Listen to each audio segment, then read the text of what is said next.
Good morning students, welcome back my YouTube channel. आज हम start कर रहे हैं अपना वीडियो। तो हमारे इस वीडियो में मैं आप लोग को आज नया टॉपिक पढ़ाने वाली हूँ।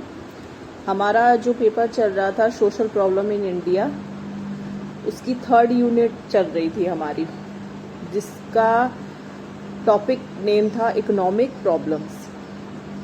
इकोनॉमिक्स प्रॉब्लम्स वाले टॉपिक में हम अपने 4 टॉपिक्स में से 3 टॉपिक हम पढ़ चुके हैं, जिसमें हमारा पहला टॉपिक था पॉवर्टी, सेकंड था हमारा अनएम्प्लॉयमेंट, थर्ड था हमारा करप्शन।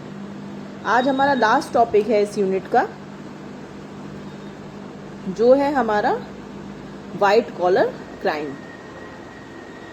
तो व्हाइट कॉलर क्राइम में हम हिंदी में इसे श्वेत वसन या सफेद पोश अपराध भी कहते हैं।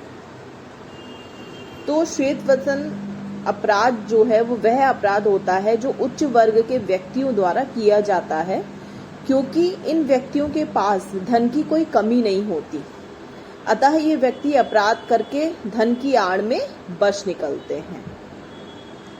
कोई इजी सी लैंग्वेज में अगर बोला जाए तो जो भी अच्छी सोसाइटी के लोग हैं, जो भी हाई लेवल के लोग हैं, जो उच्च अधिकारी हैं या उच्च पद पर उन्हें काम दिया गया है, वो क्या करते हैं, उनके पास धन की तो कोई कमी नहीं होती है, तो वो अपना काम कराने के लिए रिश्वत देते हैं या धोखाधड़ी करते हैं, क्योंकि उनके पास धन की कोई कमी नहीं है। तो अगर वो कोई भी इस तरीके का काम करेंगे जो जनता की नज़र में, सरकार की नज़र में गलत होगा, उसमें भी वो पैसे दे करके बच जाएंगे।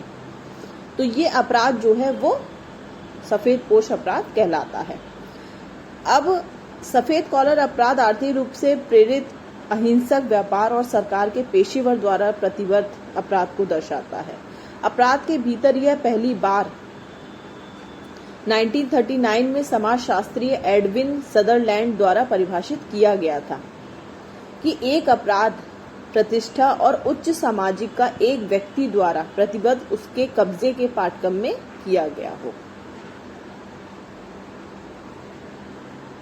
अब हम बात करते हैं कि जो हमारा सफेद पोश अपराध है उसका अर्थ और उसकी परिभाषा क्या है। तो समान तौर पर श्वेत वसन अपराधी वे होते हैं जो श्वेत अतः अच्छे वस्त्र धारण करते हैं और अपनी उच्च आर्थिक स्थिति की आड़ में अपने द्वारा किए गए अपराधों को छिपाने में सफल हो जाते हैं और अधिकांश कानून की पकड़ में नहीं आ पाते हैं।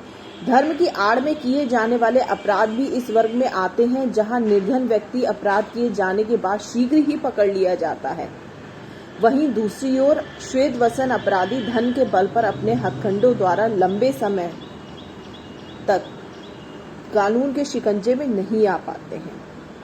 श्वेत वसन अपराध की अवधारणा डॉक्टर सदरलैंड ने विकसित की थी।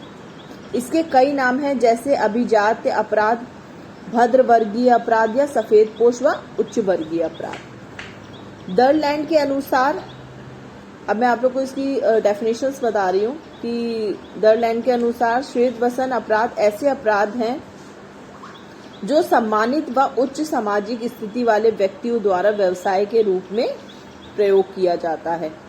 अर्थात ये एक ऐसा अपराध है जो सुप्रतिष्ठित व उच्च सामाजिक स्थिति वाले व्यक्ति द्वारा अपने व्यवसाय के दौरान किया जाता है। उपरोक्त परिभाषा से स्पष्ट है कि श्वेत वसन अपराध जो है वो सामाजिक, आर्थिक, राजनीतिक आदि क्षेत्रों में उच्च प्रतिष्ठा प्राप्त व्यक्ति द्वारा किया जाता है, जो सामान्यतः व्यक्ति की उच्च प्रतिष्ठा व पद के कारण कानून की पकड़ से बाहर होता है। तो ये तो व्हाइट कॉलर क्राइम के मीनिंग और उसकी डेफिनेशंस हो गई। अब हम बात करते हैं कि उसकी कैरेक्टरिस्टिक्स क्या है, उसकी विशेषताएं क्या क्या हैं। तो फर्स्ट पॉइंट है हमारा, श्वेत वसन अपराधी उच्च एवं सम्मानित सामाजिक व आर्थिक वर्ग के सदस्य होते हैं, जो व्यवसाय के कार्यकाल में अनेक अपराधी कानूनों का उल्लंघन करते हैं। सेकंड है, ये अपराधी इतने सम्मानित होते हैं कि इन पर सामान्यतः मुकदमा नहीं चलाया जा सकता।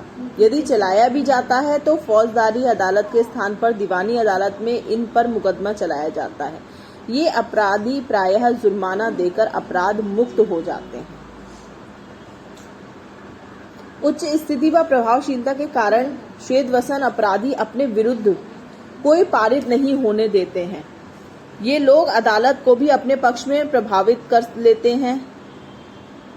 श्वेतवसन अपराधी जो होते हैं वो समाज सेवा व जन कल्याण में विशेष रुचि दर्शाते हैं। अनेक संस्थाओं को काफी धन व चंदा देते हैं, जिसके कारण लोगों का मुंह बंद कर दिया जाता है। नेक्स्ट पॉइंट है, इस प्रकार के अपराध की प्रकृति मुख्यतः आर्थिक होती है। यह उच्च वर्गीय सदस्यों के व्यवसाय का एक अंग होता है। इनका उद्देश्य अवैधानिक तरीके से लाभ कमाना होता है। श्वेतवसन अपराध में विश्वासघात किया जाता है। इसमें प्रभावशाली लोग होते हैं जो राजनीतिक क्षेत्र में इनका दखल होता है।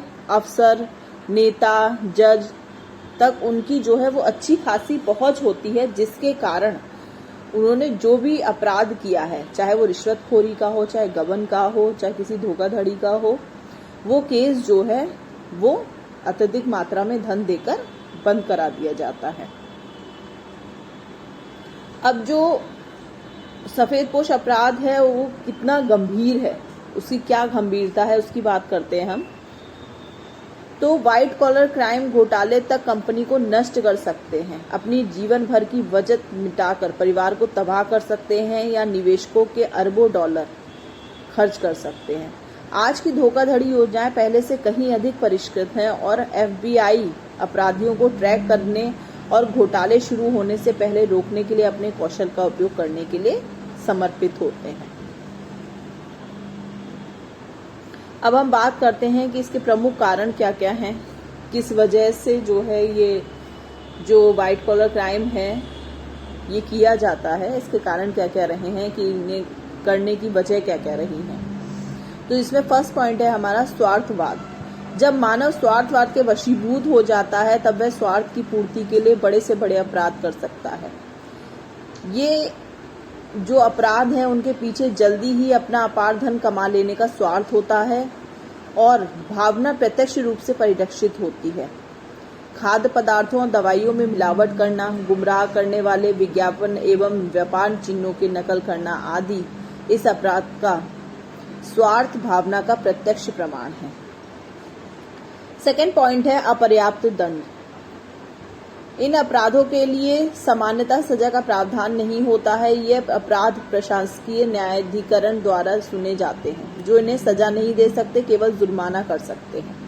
अतः अपराधी को जेल जाने का ध्यान नहीं रहता। अगर अपराध प्रमाणित न हो सके तो वो बड़ी रकम देकर खुद को बचाने के लिए लालच भी दे सकता है। न्यायिक पक्षपात। तो श्वेतपोश अपराधी उच्च प्रतिष्ठा प्राप्त करने के कारण उनके साथ पक्षपात पूर्ण रूप अपनाते हैं। सरकार में उसी वर्ग के लोग उन्हीं से विरुद्ध कठोरता नहीं बरतते हैं। नेक्स्ट पॉइंट है जनता की सहानुभूति। समाज का श्वेतपोश अपराधियों के प्रति सदैव नरम रुख होता है। समाज में उच्च प्रतिष्ठित व्यक्ति होने के कारण समाज उनके खिलाफ संगठित नहीं हो पाता है। फिफ्थ पॉइंट है जागरूकता का अभाव। तो समाज के निम्न वर्ग में जागरूकता का अभाव है। वह कानून की सही जानकारी नहीं रखते या ये कहा जाए कि कानून को नहीं समझते हैं, इसलिए उन्हें यह पता नहीं होता कि उनका शोषण किस ढंग से किया जा रहा है। वह अपराध है, इसके लिए ऐसे अपराधों की रिपोर्ट तक नहीं हो पाती है। 6 पॉइंट है हमारा गोपनीयता। इस प्रकार के अपराध पर्दे के पीछे के लिए किए जाते हैं, इससे जानकारी में नहीं आ पाते हैं। पहले तो जागरूकता के अभाव में जनमत इन अपराधियों के विरुद्ध जागृत ही नहीं हो पाता, मगर ऐसा होने की संभावना भी तो समाचार पत्रों द्वारा इन अपराधों को प्रकाश में नहीं लाया जाता, बल्कि उन पर पर्दा डाला जाता है। तो ये हमारे कुछ कारण थे। अब हम बात करते हैं सफेदपोश के प्रकार की। जो अपराध हैं उनके कौन कौन से प्रकार हैं। तो फर्स्ट पॉइंट है हमारा धोखाधड़ी, सेकंड है रिश्वतखोरी, थर्ड है पूंजी योजनाएं, फोर्थ है इनसाइडर ट्रेनिंग, फिफ्थ है श्रम धमकी देकर मांगना, 6 है गबन, 7 है साइबर अपराध और 8 कॉपीराइट का उल्लंघन। तो ये सारे प्रकार हैं जिसके कारण वाइट कॉलर क्राइम जो है वो अपना रुख पैदा करता है हमारे समाज में।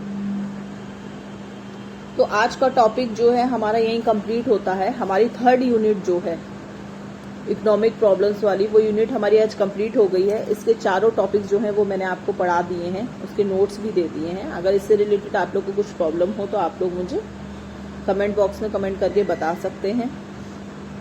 मिलते हैं फिर हम अपने नेक्स्ट वीडियो में नए टॉपिक के साथ। Thank you.